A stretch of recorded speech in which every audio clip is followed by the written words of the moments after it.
I'm Valerie. Talking about the afterlife of our stuff. So what happens to our stuff after we throw them away? And the reason I want to talk about this is because we live in a magical world where our trash is hauled away from us every Tuesday, and then you never see it again. And out of sight, out of mind. And then I kind of want to be more mindful of what I'm putting into the environment and what's the impact of the things and how we treat them. So we're going to go over some quick stats about waste and recycling. What happens to the waste? So that's like the non-recyclable parts, the trash part. Oh, already? Yeah. so by our waste, do you mean like America's waste, like North America's waste? Because I know different continents treat waste. So America, U.S. U.S. Because we're the most wasteful country, so why not start here? That's and true. then what happens to awesome. awesome and wasteful. That's not debatable. What happens to recyclables?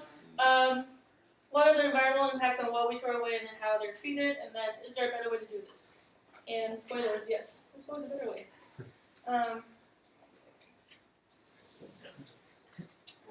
Okay, quick stats. Average American produces about 2.5 kilograms. That's a little bit over 5 pounds of individual trash per day. So that comes up to 250 million tons of trash a year. And that's just the municipal waste. That's not including the waste produced by businesses and public or everything else added. Does that include like waste? Like No. That's I think that's kind of part of the wastewater, and that's not counted here. I see. We somehow did say shit. And then we're like leading the world in this. You can see this. Yeah. So this is waste in kilograms per person per day in the world. Let's see. And yeah, trash produced in the U.S. a day is enough to fill up 4 entire football stadiums, including the bleachers, the seats section. Wow.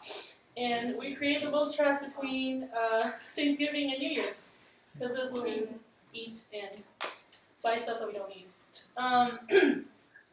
They like through waste audits, which is actually like going through and pulling out people's trash and counting the recyclables in there and weighing it out. 75% of our waste stream is recyclable, but only about less than half of that gets recycled.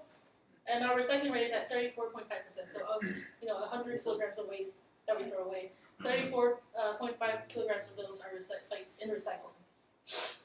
But of those that we do put in, up to 50% is turned back into landfill because of misconceptions on what can be recycled and also contaminants. So usually food and liquids or dirt. So if you keep a container that's too oily or like a soda can that still has soda in it, then it's unusable. And it might actually ruin the batch that they're trying to process.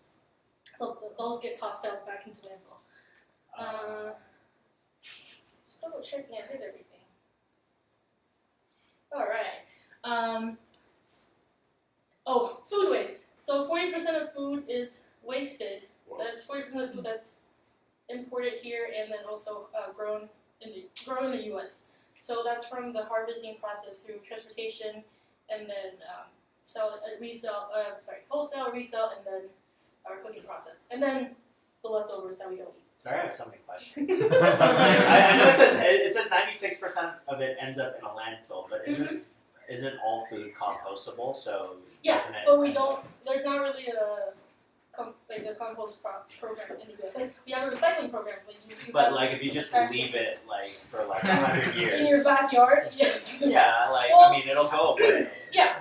So actually, there's research that shows that when you throw food away in these landfills, because it's not exposed to the atmosphere and there's no air, it actually becomes more harmful than good for the soil. It actually poisons the soil, so it becomes more acidic. Okay. Yeah. Well, you're not going to grow anything on a landfill anyways. Yeah, but there's animals, there's animals that eat that then eventually, right? Well, raccoons can eat anything. And the animals that can't eat it can just die from their stupidity. So if you're honest, cover the world Like birds, raccoons, skunks, squirrels. I'm sorry, the birds aren't. okay. It's Well, never and mind. then something that they can't eat, electronic waste. Okay, yes. Only like 15 to 20% of that is recycled here. The rest is actually exported to mostly China and India. Yay. And go down there.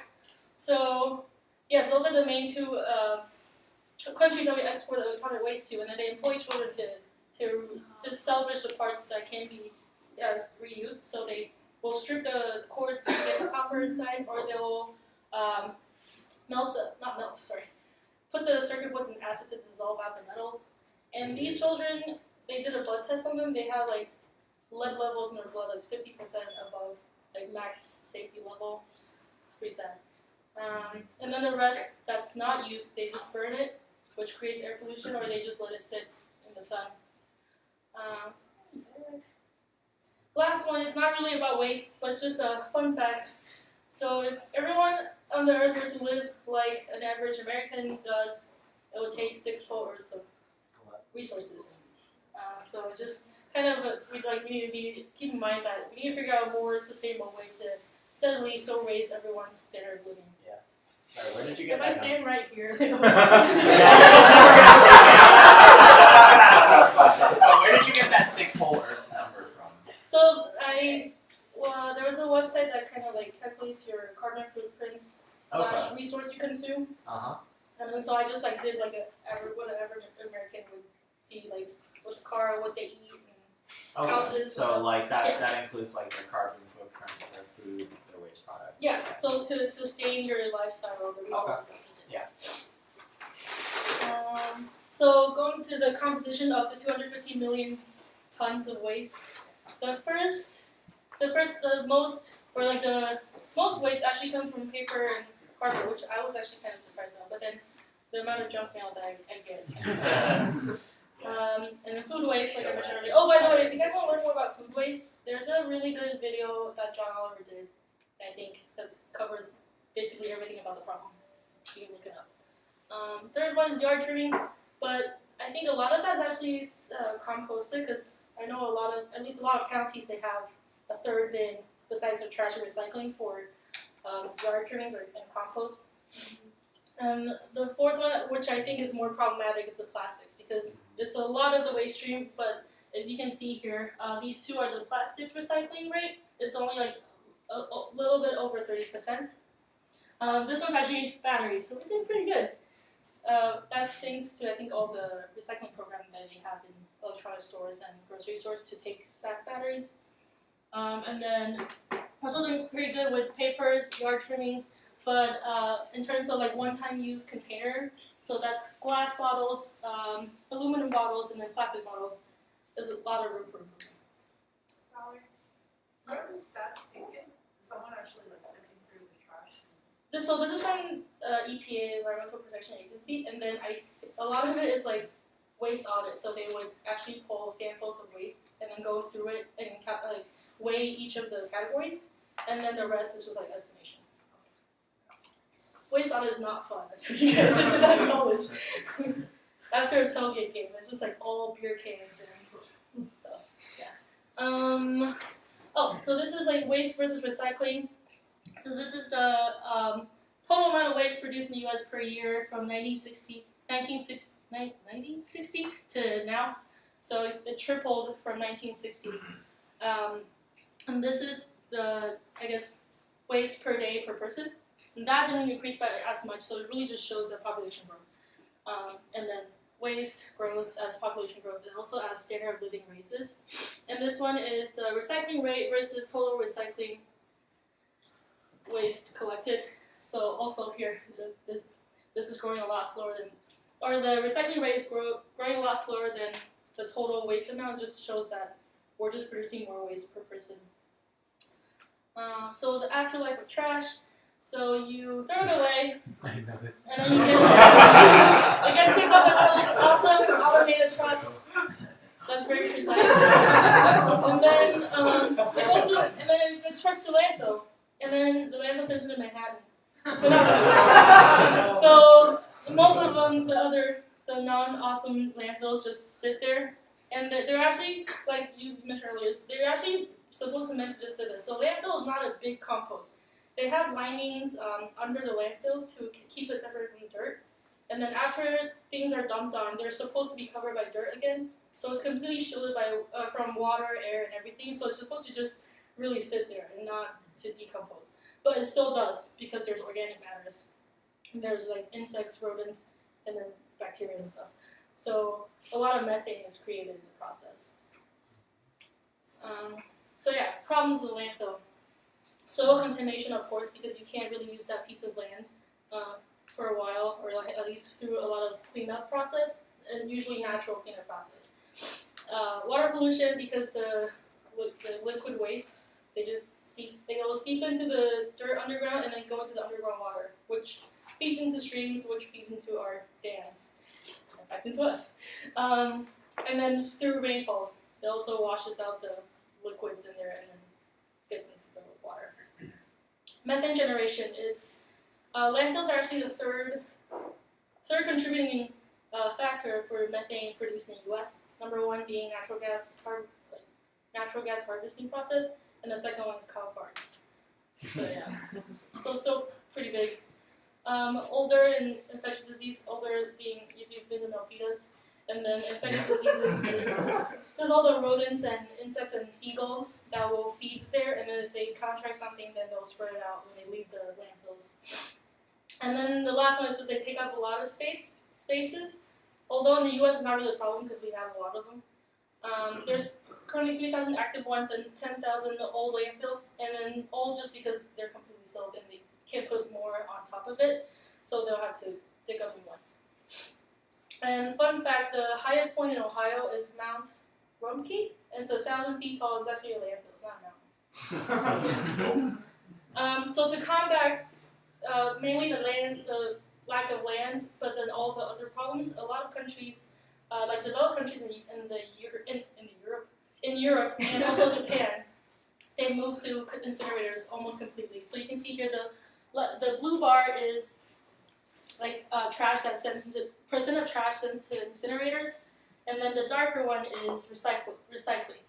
This is the U.S. This is landfill. This is incinerators, and this is recycling. So there's a lot of work we can and should do in terms of. Before I say should do, I should talk about why incinerators they've been discussed like as a better alternative to landfill. I think a lot of people here still have the impression of it being like a huge air pollutant, and then no one wants it near where you're living. But through technological breakthroughs, they have a lot of really awesome filters that will take out all the harmful chemicals. So it's really just releasing carbon dioxide and water. And it claims to save at least or up to 1/3 of the greenhouse gas emission as opposed to using a landfill, because landfills creates methane, like mentioned earlier. But then in incinerators, they're all turned into carbon dioxide, which is a less harmful greenhouse gas. And then they use the energy in it to turn into electricity. And a lot of the incinerators in Europe are actually built in cities. So they will in the city, and they'll use the heat to heat up buildings around the incinerator. So people are not really scared of them or anything. And then they reduce 90% volume of the trash, turns them into ash. Then the ash, you still have to put them in the landfill, but they don't decompose and they take up a lot less space. And I've seen some discussion on it, incinerators being cheaper to build and maintain and run. But I don't know. I feel like that I still need to look more into that. Don't know if that's completely reliable. And Afterlife of Recycling, so you throw it away, and it also gets picked up one of those awesome trucks, and then it goes to an MRF, materials recycling facility. And nowadays most of those facilities are actually pretty awesome. They take single stream recycling, which means you don't have to put things in separate bins anymore. And even if you see places that have separate bins for bottles, papers, and everything, they still go into the same bin now. And then they go to this facility, and it's because they have awesome machines that actually separate them. So I don't know if you guys remember the end of Toy Story 3. It's kind of like that. Where all the metals get sucked up, and then the tin cans, and then they're very smart. Actually, this one, it's sucking up only the film plastic, so plastic bags. They're pretty good at sorting the different resellable parts. So does that mean we don't have to separate the coffee cup from the coffee lid? You can just throw it all in and it'll just work? If they're both recyclable, yes. And then if the coffee cup is clean from coffee. And then inside the plant, it's just a bunch of awesome sorting, and then they eventually get wrapped up all together, and then they are sold to companies that use those materials to make new things. So what new things do they make out of them? For aluminum cans, they just turn into aluminum cans. And for these are actually like really recyclable, and we should recycle all of them because to harvest aluminum and then make it into new cans is actually a lot more energy costing. And actually, currently 70% of all the cans we use, there's 70% of them is like recycled aluminum, and they can be recycled forever. They don't wear out. Same thing with glass bottles. Glass don't wear out as well, and then they just get turned into other glass bottles. And then the reason they take less energy to produce from pure materials is because sand has a really high melting point. But if you mix it in with crushed glass, the melting point gets a lot lower. So the more you mix it, the more energy efficient it is to produce a new glass bottle. And paper too, because paper you can basically just pulp it up and then wash out the ink, and then you can reuse that instead of like making the pulp from trees and everything. But a lot of good things are made from paper, like the ouch full toilet papers. Recycling plastics too. Plastic made from petroleum, so you save a lot of that if you recycle the plastics. And these are actually little plastic pellets that they sell to people that make like either new plastic bottles. They go into furniture, carpets, clothing. And if we recycle all of the plastics that we produce in the U.S., it's equivalent to taking 2 million cars off the road in terms of the greenhouse emissions that we save. And I want to go into a little bit on plastic waste because it's one of the least recyclables that we have here, and also a lot of it goes into the ocean. And most other materials they will either sink or decompose, but plastic just stays afloat in the ocean. And people have heard of the Great Garbage Patch in the middle of Pacific and Atlantic Ocean. So that's where a lot of the plastic will eventually get trapped. And they actually, contrary to popular belief, it's not a giant island of landfill, although it will make a great picture. But you actually can't see the garbage patch because they're made from microplastics that are already broken up by the waves and the sun. So it's like little tiny pieces of plastic, and there's a very high concentration of it in a certain area of the water. Let's see. You have 100 billion plastic bags used in the U.S. a year. That's a pretty crazy number. And then 240 billion plastic bottles. That's from drinks and water. And if you really look at it, pretty sure all like the bottled waters, even though what they claim to be from mountains and melted snow, they're probably tap water, and they're worth like 4 cents or less in the bottle that you buy, probably like $2-3 from the vending machine. So use a water bottle. Let's see. And then a lot of the marine animals can be affected by the plastic waste that's in there because it releases like BPA and other chemicals into the ocean, and also the fish will eat them, and then we eat the fish. So it's essentially back to our system. And then you guys have probably seen fish like this. A lot of marine animals will eat or get trapped in those plastics and then die or just live a very miserable life. And that bird starved to death because it couldn't eat real food because it was just full of like plastic waste. And also just really showing I know that people say like, oh, there's a garbage patch twice the size of Texas. But you can't really see that from the GPS because of what I mentioned earlier, the little pieces. But also there isn't just one patch. There's actually like eight big ones and a bunch of other smaller ones just floating around all over the oceans. And takeaways at the end. So recycling tips. So if you're recycling stuff, make sure you dump out the food and kind of clean out the oil, and because they will contaminate the whole batch and then make a lot of other things unrecyclable. Don't recycle ceramics. It actually will mess up with the whole batch. I think ceramics are supposed to put it in landfill, so trash. And you can recycle magazines. A lot of people thought the glossy topping will make them unrecyclable, but they actually have a way to deal with it. And e-waste. Yeah, if you don't want the children to be I don't know, working in e-waste landfill, then yeah, you can recycle your electronics here, and then there are some plants that will take them and then like break it down responsibly. And I know a lot of the recycling plants actually don't recycle plastic bags yet because they're hard to handle, hard to sort, and then they kind of break up and get stuck in the machines. But there are some participating grocery stores that you can ask if they take plastic bags, so they're not just like put into landfill. And we always hear about reduce, reuse, recycle, and I know the government put a lot of emphasis on recycling, and that's because it doesn't work with our economic policy of buying more, everyone gets more, and then the money flowing. But really, if you want to be more environmentally friendly, like reduce and reuse are the key. So you can use a reusable water bottle, and replace 100 or more like plastic bottles per year. And reusable shopping bags. I know some grocery stores like Sprouts will give you like 10 cents credit. So if you get a bag, they charge you for it. But if you bring your own bag, they give you money for it. Okay. And other stuff. Go paperless. You can use reusable containers. And then I know if you want to like reduce the one-time use packages. So actually I forgot to mention. So of all the waste that we produce, about 1/4 to 1/3 of them are from packaging. That's pretty ridiculous. So like, if you want to reduce what you where your waste is in packaging, you can go to a farmer's market. They will have like more, just like less packaging in all the foods.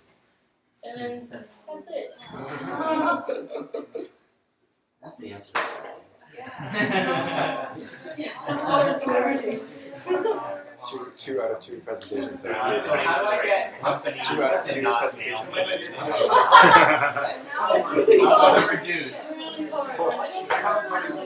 They will try to call. Thank you. It doesn't work. Anybody have questions? I literally I take it out of my mailbox Yeah, and it's throw it true. into the garbage. Yep. Do you want to answer questions? Oh, So in like thinking about packaging for products, right? Like there's a concept of what, sure, like you can make a piece of packaging that's like 100% recyclable, but it's possible that over the like lifespan of the products that you sell, like it would actually be more environmentally impactful if you just made it out of plastic instead of like recyclable yes. material. So actually, Whole Foods. So paper bag versus plastic bag, and then paper bag sounds a lot more environmentally friendly, but then it takes a lot more energy and material to actually make paper bags. So there's a while where Whole Foods actually switched from paper bags to plastic bags, but then the customers would complain because they pay for their expensive groceries. They don't want to look expensive in the compostable looking bag, so they switched it back to paper bags. Even though in some, you have to look at the whole picture. Some things, sometimes plastic can be more environmentally friendly, even though they're like the hardest to decompose. So what are some So like it's kind of like traps? you pick and choose. What are some like anti-environmentally friendly things that look environmentally friendly on the surface but actually aren't? Yeah, so Like the paper bag that's what I'm- example. And I can't. Paper bags are made from recycled paper, right? Yeah, but it's just I guess they did a life cycle analysis on it. Okay. So the whole in process terms of of like making the more energy. Right? Yeah, so just pick and choose. Like it's like which battle you want to fight, right? Like, Yeah, is it's it just the like waste part or is it the production part? so then you can argue that electric cars produce just as much waste as regular gasoline cars. I think it depends on how you look. Like, Yeah. all my electricity is from nuclear plant, then it's different from if it's from coal fire. Yeah, of course. But to answer your question, I actually don't have an example that you're asking for, but I have the opposite example. So people might think like, oh, drinking orange juice is like less environmentally friendly than drinking a whole orange, but it's actually the opposite. Because when they're making orange juice, they take a whole orange, and also it's like mass produced after they ship the orange off to a location. So like overall food waste and transportation waste, orange juice actually takes less. Tastes. Takes less, but it costs less than orange. Yeah, and it tastes less. You don't get the pulp. Tastes or less the- orange. Any more questions? Yeah. So like at recycling factories or whatever, if they could separate out different recyclable materials, can they use that at landfill places to like get things that should have been recycled out of there? I think they can, but then there's too many contaminants that they probably won't want to put what was trash into the plants. Yeah. Can we incinerate trash like the landfills we have now, or is that useless? Yes, you can. Don't go and set them on That fire. is a good point. And then use the Tesla's air filter on it. Right? It'll probably plug out real fast. But I looked at the air filters and incinerators. They're pretty awesome. They have like a lot of different processes to like filter out the harmful stuff. So they should consider doing it here. I just had a comment that there's like an interesting podcast episode on 99% Invisible. Oh, I heard that. About, It's from like, Taiwan. Yeah, the Taiwan trash. So like they kind of solved the problem of like it's just interesting. It's They about didn't really solve it. They Right. recruited the citizens to help with the recycling by coming out every day to do the recycling instead of having the recycling truck coming to them. yeah, That was and also, but I think it also helps like people not waste as much because like it's annoying to have to like. They don't have trash Oh, cans in the city. recycle. You have to keep Yeah. So people are mindful of their trash.